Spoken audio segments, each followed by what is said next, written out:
Hello students, welcome to our channel Crystal Maths. So this is your golden week जहाँ पे आपको पता है कि सीबीएसई के थ्रू जो question papers sample question papers official website पर रिलीज़ किए गए हैं, आज से हम उन्हें सॉल्व करने वाले हैं।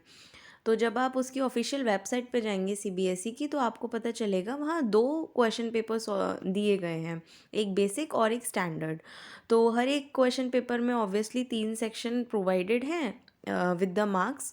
तो हम क्या करते हैं कि आज से हम बेसिक क्वेश्चन पेपर को सॉल्व करेंगे, जिसमें कि 3 सेक्शन है। तो आज हम सेक्शन ए करते हैं, फिर हम सेक्शन बी करेंगे, फिर सी, और उसी तरह से स्टैंडर्ड क्वेश्चन पेपर को करेंगे। तो हम क्या करते चलेंगे बेटा कि हम एक साथ आप भी और हम भी सॉल्व करते चलेंगे क्वेश्चंस को, तो आपको एक्स्ट्रा टाइम देने की यहाँ नीड नहीं है। चलिए फर्स्ट क्वेश्चन हम सॉल्व करते हैं। यहाँ क्या बोला है, find the roots of the quadratic equation. ये क्वाड्रेटिक इक्वेशन यहाँ गिवन है। अगर आपने क्वाड्रेटिक इक्वेशन ना की हो तो प्लेलिस्ट बनी हुई है, आप चैनल पे जाके प्लेलिस्ट में से इस पोर्शन को कवर कर सकते हैं। तो चलो, क्योंकि हमें पता है हमें एक्स स्क्वायर और एक्स स्क्वायर का कोफिशिएंट और कांस्टेंट इनको मल्टीप्लाई करना होता है, तो भाई 3 6 जा हो रहा है 18। इसके हमें फैक्टर्स ऐसे लेने पड़ेंगे कि प्लस या माइनस करने पे, या फिर कहें तो माइनस करने पे 7 आना चाहिए। तो हम ले सकते हैं 2 और 9। ठीक है, तो इसको ऐसे लिख लेते हैं, 3x² minus 9 minus 2x minus 6 equal to 0। ठीक है, आगे सॉल्व करते हैं। 3x² minus 9x plus 2x minus 6 equal to 0। Now 3x यहाँ से कॉमन लेंगे तो x माइनस 3 प्लस 2, यहाँ पर भी आ जाएगा x माइनस 3 इक्वल टू 0। दो फैक्टर्स आपके पास आ गए, एक आ गया 3x प्लस 2 और एक आ गया x माइनस 3। अब क्या करेंगे, दोनों को 0 के इक्वल इक्वेट कर देंगे। तो 3x plus 2 is equal to 0 and x minus 3 is equal to 0। यहाँ से आ गया x इक्वल टू 3 और यहाँ से आ गया x इक्वल टू माइनस 2/3। ये दो रूट्स इस क्वाड्रेटिक इक्वेशन के निकल आए। चलो आप स्क्रीनशॉट ले लीजिए, या फिर मैंने नेक्स्ट पेज पे इसका सल्यूशन भी दिया हुआ है। ठीक है, तो नेक्स्ट क्वेश्चन पे बढ़ते हैं। यहाँ देखिए क्या बोल रहा है, find the roots, find the values of k की वैल्यू यहाँ आपको फाइंड आउट करनी है, जिसके लिए क्वाड्रेटिक इक्वेशन दी गई है और कहा है इसके रियल और इक्वल रूट्स हैं। अगेन, अगर आपने पढ़ा होगा तो आपको पता होगा भाई कि रियल और इक्वल रूट्स की कंडीशन होती है कि d इज इक्वल टू 0 होना चाहिए। d यानी कि डिस्क्रिमिनेंट, जिसका फॉर्मूला होगा b² minus 4ac equal to 0। तो जो स्टैंडर्ड फॉर्म होती है क्वाड्रेटिक इक्वेशन की, वो क्या है, ax² plus bx plus c equal to 0। यहाँ से आपको a मिल रहा है 3, b मिल रहा है k और c मिल रहा है 3। तो यहाँ पे पुट कर देते हैं, b की जगह पे k माइनस 4 इंटू ए की जगह पर 3 और c की जगह पर भी 3। ठीक है, तो ये आ गया k² minus 36 equal to 0। Now k² equal to 36 and k is equal to plus minus 6। तो ये आपको k की वैल्यू यहाँ पर मिल जाती है। ठीक है, क्लियर हो गया होगा सभी को। थर्ड क्वेश्चन पे मूव ऑन करते हैं, ये इसका सल्यूशन भी दिया हुआ है यहाँ पे। थर्ड क्वेश्चन पे मूव ऑन करते हैं। क्या बोला है यहाँ पे कि भाई 3 क्यूब्स हैं, ईच ऑफ वॉल्यूम, हर एक का वॉल्यूम दिया हुआ है, they are joined end to end to form a cuboid. और उनको क्या किया जाता है, जॉइन कर दिया जाता है, एक क्यूबॉइड बना दिया जाता है। तो ऐसे हमने 3 क्यूब्स मान लिए। ठीक है, कुछ इस तरीके से होंगे ये, और इससे क्या किया, एक क्यूबॉइड बना दिया। हर एक क्यूब का वॉल्यूम यहाँ दिया हुआ है 64, यानी कि ये जो क्यूब था, एक क्यूब, उसका वॉल्यूम आपको दिया हुआ है 64। मान लो कि इसकी क्यूब की जो साइड थी वो L है, तो वो तो ब्रेथ भी L ही है और हाइट भी L ही है, तो इसका जो वॉल्यूम होगा वो L³ आ जाएगा। और क्वेश्चन में गिवन है 64, तो L यहाँ से आपके पास आ गई 4। अगर एक क्यूब की लेंथ 4 है तो फिर इसकी भी 4 होगी, इसकी भी 4 होगी और इसकी भी 4 होगी, यानी कि ये मिला के कितनी हो गई। इसको अगर हम लिख सकते हैं डायरेक्ट, क्या हम बोल सकते हैं कि ये हो गई 12। ठीक है, लेकिन ब्रेथ तो 4 ही रही और हाइट भी 4 ही रही इस क्यूबॉइड की। अब आपको बोला गया find the total surface area. Total surface area find out करना है क्यूबॉइड का। तो आपको फॉर्मूला पता होना चाहिए। Total surface area of cuboid is 2LB plus BH plus LH। ठीक है, L क्या है? L तो है 12। इसको कैपिटल लिख लेते हैं कि कैपिटल L है 12, कैपिटल B है 4 और कैपिटल H भी है 4। ठीक है, ये वैल्यूज़ यहाँ रखते हैं। 2 L इंटू बी यानी कि 12 इंटू 4 हो गया 48, B इंटू एच यानी कि 4 4 जा 16 प्लस L इंटू एच यानी कि 12 4 जा फिर से 48। तो ये क्या हो गया 2 और ये आ जाएगा 112। तो ये हो गया 224 सेंटीमीटर स्क्वायर। ये टोटल सरफेस एरिया हो गया इस क्यूबॉइड का। ठीक है, स्क्रीनशॉट ले लेना आप लोग। नेक्स्ट बढ़ते हैं हम। सॉरी, चलो ठीक है, नेक्स्ट देखते हैं अब क्या है। इस क्वेश्चन पे मूव ऑन करते हैं। देखो, बोला है an inter house cricket match was organized by a school. एक स्कूल ने कोई क्रिकेट मैच ऑर्गेनाइज करवाया है और यहाँ पे उन्होंने रन्स बता दिए जो स्टूडेंट्स ने बनाए हैं। जैसे कि 4 स्टूडेंट्स ने 0 to 20 के बीच में रन बनाया है, 6 स्टूडेंट्स ने 20 to 40 के बीच में रन बनाया है। इस तरह से इन्होंने यहाँ टेबल प्रोवाइड कर दिया है। चलो, तो मैं क्वेश्चन हटा देती हूँ क्योंकि यहाँ पे सिर्फ आपको क्या करना है, मीडियन फाइंड आउट करना है। तो क्वेश्चन हटा दिया जाएगा। अब यहाँ पे हम, अच्छा क्वेश्चन है, चलो ठीक है कोई बात नहीं है, क्वेश्चन है। ओके, इस टेबल को ना वर्टिकल पोजीशन में लिख दिया है बस, और कुछ नहीं किया है भाई। 0 to 20, 20 to 40 वैसे ही लिखा हुआ है, देख सकते हो भले ही। देखो ऐसे ही कुछ लिखा हुआ है, 0 to 20, 20 to 40। और नंबर ऑफ़ स्टूडेंट्स को फ्रिक्वेंसी लिख सकते हैं हम।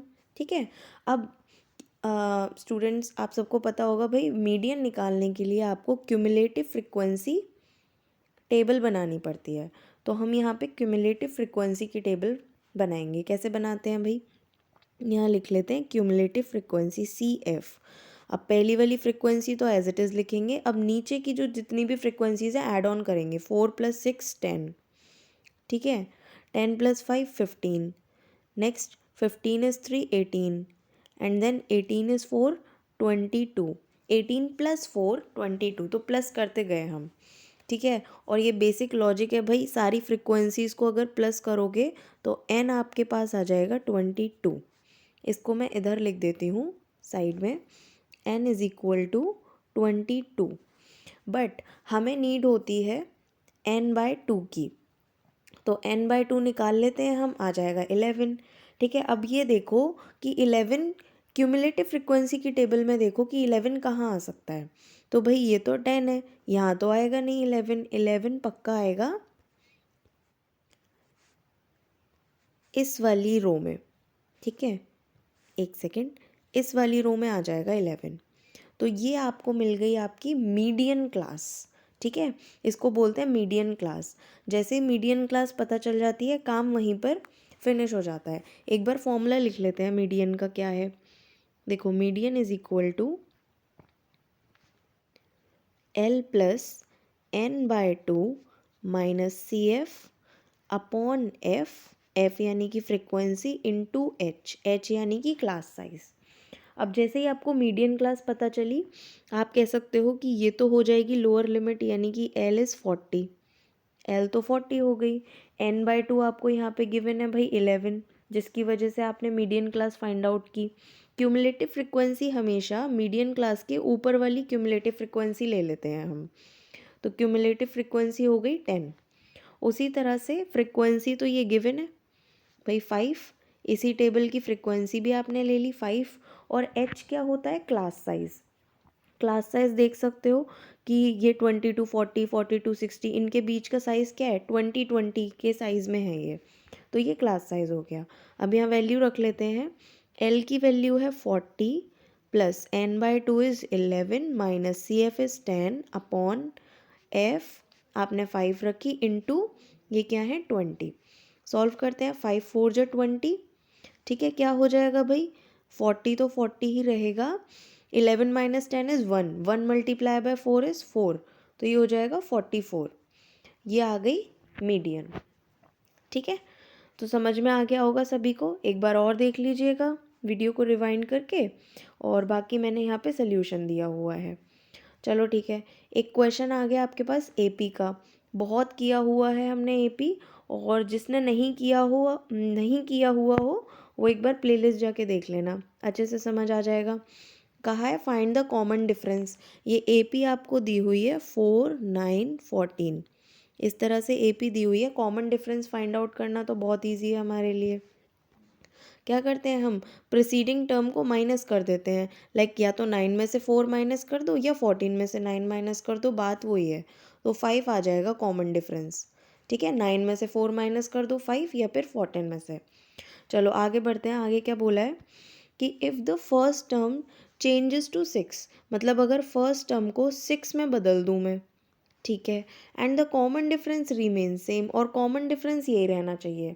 यानी कि ए तो बोल दिया है उसने 6 रख लो फर्स्ट टर्म को, और जो कॉमन डिफरेंस है वो डी रख लो। तो आपको जनरल फॉर्म पता है, ठीक है, एपी की जनरल फॉर्म पता है, क्योंकि उसने न्यू एपी लिखने के लिए बोला है। जनरल फॉर्म क्या होती है भाई, ए प्लस डी, ए प्लस 2D, ए प्लस 3D, इस तरह से चलती है। तो यहाँ पे आप या तो वैल्यूज़ रख लो भाई, ए यानी कि 6, 6 प्लस 5 11, उसी तरह से देखो 6 प्लस ट्वाइस ऑफ 5, और यहाँ पर आ जाएगा 6 प्लस थ्राइस ऑफ 5। ठीक है, यहाँ हुआ 6, यहाँ 11, यहाँ हुआ 2 5 जा 10 प्लस 6 16, और यहाँ हुआ 3 5 जा 15 प्लस 6 21। इस तरह से चल सकते हो, वरना बेसिक लॉजिक लगा सकते हो कि भाई 6 अगर पहला टर्म है और कॉमन डिफरेंस 5 है तो 5 ऐड ऑन करते हुए चलो। यहाँ 11, फिर उसमें 5 ऐड ऑन किया तो 16, फिर उसमें 5 ऐड ऑन किया तो 21। इस तरीके से भी चल सकते हो। ठीक है, तो ये क्वेश्चन भी सॉल्व हो गया। आगे बढ़ते हैं अब। यहाँ देखो, इसमें एक क्वेश्चन है, आपको मोड यहाँ पे दिया गया है। The mode of the following frequency distribution, mode यहाँ गिवन है 38। ठीक है, कह रहा है एक्स की वैल्यू फाइंड आउट करो, ये रहा एक्स, इसकी वैल्यू फाइंड आउट करनी है। देखते हैं कैसे करेंगे। ठीक है, तो क्वेश्चन हटा देते हैं, डायरेक्ट इस पर आ जाते हैं टेबल पर, तो थोड़ी जगह मिल जाएगी हमें। सबसे पहले हम क्या करेंगे, मोड का फॉर्मूला लिख लेते हैं, तो पता चल जाएगा कि क्या क्या चाहिए होता है मोड निकालने के लिए। Mode is equal to L plus F1 minus F0 upon 2F1 minus F0 minus F2 into H, यही है फॉर्मूला। ठीक है, अब देखो जैसे हमने मीडियन में मीडियन क्लास निकाली थी, उसी तरह मोड में भी हम मॉडल क्लास निकालते हैं। अब ये गिवन है क्वेश्चन में आपको कि मोड क्या दे रखा है, 38 दे रखा है क्वेश्चन में, ऊपर ही दे रखा है। तो 38 तो इस क्लास में आ रहा है, इस क्लास इंटरवल में आ रहा है, तो यानी कि ये जो हो गया ये मॉडल क्लास हो गई। ठीक है, अब इसके बेसिस पे हम सारे काम करेंगे। कैसे, तो ये तो लोअर लिमिट हो गई, 30 क्या हो गई, लोअर लिमिट हो गई। ठीक है, तो लोअर लिमिट की जगह पे 30 रख देंगे। जो फ्रिक्वेंसी होती है मॉडल क्लास की उसको हम F1 नाम दे देते हैं, उससे पहले वाली फ्रिक्वेंसी को F0 और उससे बाद वाली फ्रिक्वेंसी को F2 नाम दे देते हैं। H यहाँ पे सबको पता चल रहा होगा, क्लास साइज़ क्या है, देखो 10-10 का गैप है सबके बीच में, यानी कि क्लास साइज़ H जो हो गया वो क्या हो गया 10। तो अब वैल्यूज़ रख देते हैं यहाँ पे और आंसर निकालते हैं। F1 minus F0 upon 2F1 यानी कि 2 इंटू 16 32 माइनस F0 यानी कि 12, F2 यानी कि x इंटू 10। ठीक है, तो यहाँ क्या हो जाएगा भाई, इस 30 को मैं इधर ले आती हूँ तो ये 8 बन जाएगा, माइनस होके 8 हो जाएगा। यहाँ 16 minus 12 is 4 and 4 into 10 is 40 upon 32 minus 12 minus x। इसको कैंसिल आउट किया तो 5, क्रॉस मल्टीप्लिकेशन से ये ऊपर ले जाती हूँ, तो यहाँ साइड में कर लेते हैं थोड़ा सा इसे। एक सेकेंड, ठीक है, इधर कर लेते हैं थोड़ा इसे, यहाँ पे देखो 5 is equal to 32 minus 12 minus X. X को लेफ्ट हैंड साइड ले गई और 5 को राइट हैंड साइड ले आई, ठीक है, कोई ये मत समझना कि यहीं पे 32 माइनस 12 हम सॉल्व कर देंगे, नहीं। बॉड मास रूल का ध्यान रखो, प्लस प्लस वाले पहले सॉल्व हो जाते हैं, माइनस माइनस वाले पहले सॉल्व होते हैं। तो अब देखो एक्स कैसे निकलेगा, 32 तो 32 ही रहेगा, पहले माइनस माइनस वाले सॉल्व हो जाएंगे, तो ये हो जाएगा -17, माइनस माइनस हो जाता है प्लस। अब क्या आ जाएगा यहाँ पे, x इज इक्वल टू 15। ठीक है, तो ये x की वैल्यू आपको मिल गई यहाँ से, समझ में आ गया होगा। तो मीडियन का फॉर्मूला भी आपको पता चल गया और मोड का भी फॉर्मूला पता चल गया। ठीक है, चलो नेक्स्ट क्वेश्चन को देखते हैं। नेक्स्ट क्वेश्चन क्या है, ये क्वेश्चन भी बहुत अच्छा है। देखो भाई, यहाँ बोला गया है एक्स वाई और एम एन ये टेंजेंट्स हैं, ठीक है, ड्रॉ की गई है at the end points of the diameter D E of the circle with the centre O. ठीक है, ये जो सर्कल है इसका सेंटर है ओ और इसके एंड पॉइंट से दो टेंजेंट्स जा रही हैं, एक तो ये एम एन टेंजेंट जा रही है और एक ये एक्स वाई टेंजेंट जा रही है। ठीक है, टेंजेंट तो सबको पता ही होगा कि भाई सर्कल के किसी भी पॉइंट से जब भी एक लाइन गुजरती है वो एक ही पॉइंट पे काटती है, इसको टेंजेंट बोलते हैं हम। तो ये दो टेंजेंट जा रही हैं। अब आपको ये दिखाना है यहाँ पे कि एक्स वाई एम एन के क्या होगी, पैरेलल होगी। पैरेलल की कंडीशन आपने 9th क्लास में पढ़ी हुई है कि दो लाइंस जब भी पैरेलल हुआ करती थी तो हम कहते थे कि वो कुछ क्राइटेरिया फॉलो कर रही होती हैं। लाइक उनमें ऑल्टरनेट इंटीरियर एंगल्स होते हैं जो इक्वल होते हैं, उनमें करस्पॉन्डिंग एंगल्स होते हैं जो इक्वल होते हैं, ये वाले होते थे ना करस्पॉन्डिंग एंगल्स, ये वाले ये इक्वल होते हैं, हम यही बोलते थे। तो हम ये कहते थे, दो चीज़ें पढ़ते थे, या तो अगर लाइन पहले से ही पैरेलल है तो ये वाली कंडीशन ज़रूर वहाँ फॉलो कर रही होगी कि ऑल्टरनेट इंटीरियर एंगल्स वहाँ पे इक्वल होंगे, या फिर इसे कन्वर्स कर दो, इसको उल्टा बोल दो कि अगर मान लो वहाँ पे ऑल्टरनेट इंटीरियर एंगल्स इक्वल हो गए तो ये लाइन क्या हो जाएंगी, पैरेलल हो जाएंगी। वो ही काम हम इस क्वेश्चन में करेंगे। अब देखो यहाँ ज़रा ध्यान से समझना, अगर ये दो लाइन को मुझे पैरेलल दिखाना है एक्स वाई और एम एन को, तो मैं क्यों ना, और ये क्या हो जाएगी, ये इसकी एक तरह से ट्रांसवर्सल का ही तो काम कर रही है डी ई। ठीक है, तो ये इसके ऑल्टरनेट इंटीरियर एंगल्स हो जाएंगे, ये वाला और ये वाला। अगर मैं इन्हें इक्वल दिखा दूं तो मैं कह सकती हूँ कि एक्स वाई जो है एम एन के पैरेलल है।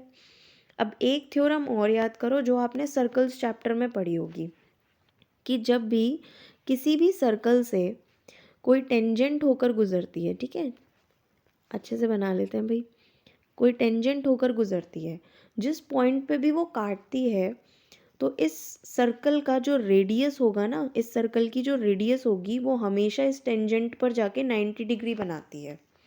ठीक है, मान लो कोई टेंजेंट इस तरह से जा रही हो, ठीक है, तो यहाँ पे इस सर्कल की जो रेडियस होगी वो हमेशा इस पर कैसा एंगल बना रही होगी, 90 डिग्री का एंगल बना रही होगी।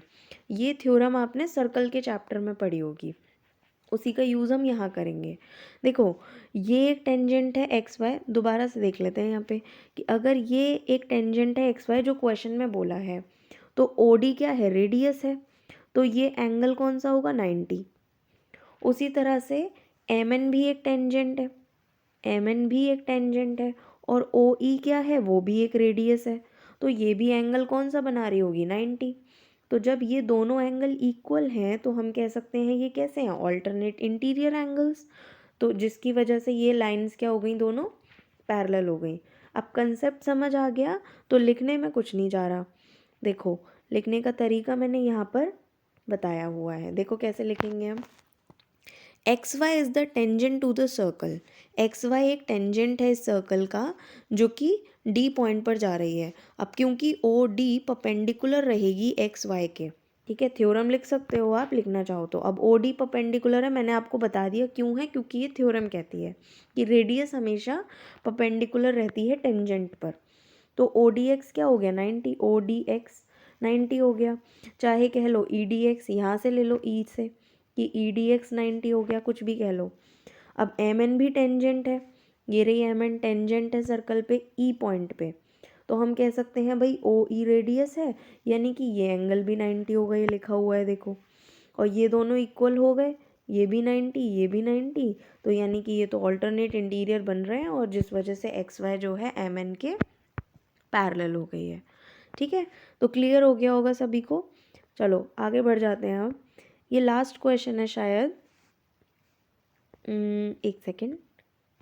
देखो यहाँ आपको गिवन क्या है, in the given figure a circle is inscribed in the quadrilateral. इस क्वाड्रिलेटरल में सर्कल दिया गया है और यहाँ पे आपको ए बी की लेंथ दे दी है, बी सी की लेंथ दे दी है, सी डी की दे दी है और कह रहा है ए डी की आप फाइंड आउट करके बता दो मुझे।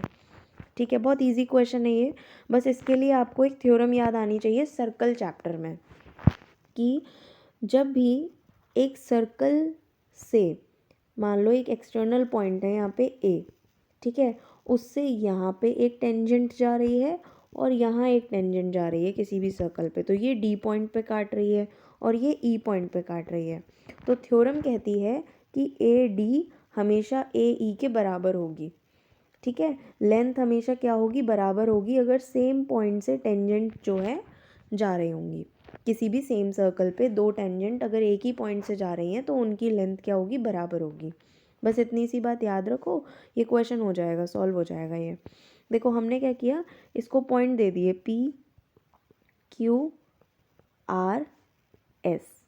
अब देखो यहाँ से जरा ये A जो है एक्सटर्नल पॉइंट है, तो A से एक तो टेंजेंट है AP और एक टेंजेंट है AS, ये दोनों क्या होंगी, बराबर होंगी थ्योरम से। तो AP क्या होगा, AS के बराबर है। ठीक है, उसी तरह से B पॉइंट से देखें तो BP और BQ ये बराबर हो गई, BQ। ठीक है, तो ये हो गया BP किसके बराबर है, BQ के बराबर है। ठीक है, ध्यान से देखना पड़ेगा यहाँ पे।